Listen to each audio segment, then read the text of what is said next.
अरे मुझे पता है कि आप लोगों के लिए ये वाला कॉन्सेप्ट बहुत आसान है, लेकिन तुम्हें इस छोटे से कॉन्सेप्ट के अंदर भी इतनी सारी चीजें सिखा दूंगा इस शॉर्ट के अंदर। एक बार एंड तक देखो तो सही। देखो बच्चों, एक स्टोन है जिसको आपने 60 मीटर हाई टावर से 20 मीटर पर सेकंड की वेलोसिटी से ऊपर की तरफ प्रोजेक्ट कर दिया। ये मोशन अंडर ग्रेविटी करता हुआ ऊपर की तरफ जाएगा, रुकेगा, और रुकने के बाद ये बच्चों नीचे आ जाएगा और जमीन पे जाके टकरा जाएगा। आप लोगों से इसका टाइम पूछा है कि कितने टाइम बाद ये जमीन पे जाके टकराएगा। इस पर बच्चों 2 शॉट आएंगे, दूसरे वाले में मैं इसकी कैलकुलेशन करूंगा, इसमें सिर्फ कॉन्सेप्ट एक्सप्लेन करूंगा। लेकिन तुम्हें बहुत कुछ आते हुए भी बहुत कुछ नहीं आता है, आज आपको पता चलेगा, ठीक है।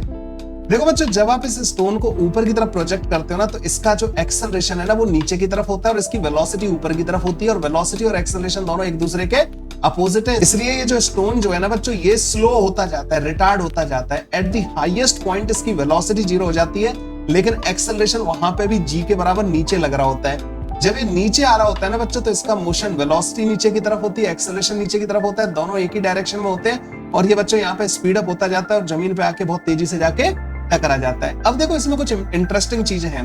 जब ये स्टोन ऊपर जा रहा है ना, तो बच्चों इसकी वेलोसिटी बेशक ऊपर है, लेकिन इसका एक्सेलरेशन नीचे की तरफ, और एक्सेलरेशन हम g के बराबर लगा देते हैं। मैंने बच्चों पिछले शॉर्ट में बहुत कुछ समझाया था इसके बारे में। देखो बच्चों, एक चीज हमेशा ध्यान में रखना कि जब भी इस स्टोन के ऊपर सिर्फ mg फोर्स लग रहा है, अर्थ का फोर्स लग रहा है, और कोई एयर ड्रैग वगैरह नहीं लग रहा है बच्चों, तो इस पे mg फोर्स की वजह से जो इसका एक्सेलरेशन आएगा ना, वो g डाउनवर्ड आएगा। चाहे ये बेशक ऊपर जा रहा हो चाहे ये नीचे जा रहा हो, तो इसका एक्सेलरेशन पूरा टाइम g डाउनवर्ड रहेगा, क्योंकि mg पूरा टाइम डाउनवर्ड लग रहा होगा, और इसकी हाइट इतनी ज्यादा नहीं है as compare to radius of earth, तो g की वैल्यू को हम कांस्टेंट मानेंगे। तो ये जो मोशन है ना बच्चों, ये मोशन अंडर जो ग्रेविटी ऑफ द अर्थ हो रही है, ये विद कांस्टेंट एक्सेलरेशन हो रही है। तो जो कांस्टेंट एक्सेलरेशन की जो आपने 3 इक्वेशन ऑफ मोशन डेराइव करी है ना, वो सारी की सारी बच्चों यहाँ पे एप्लीकेबल होंगी।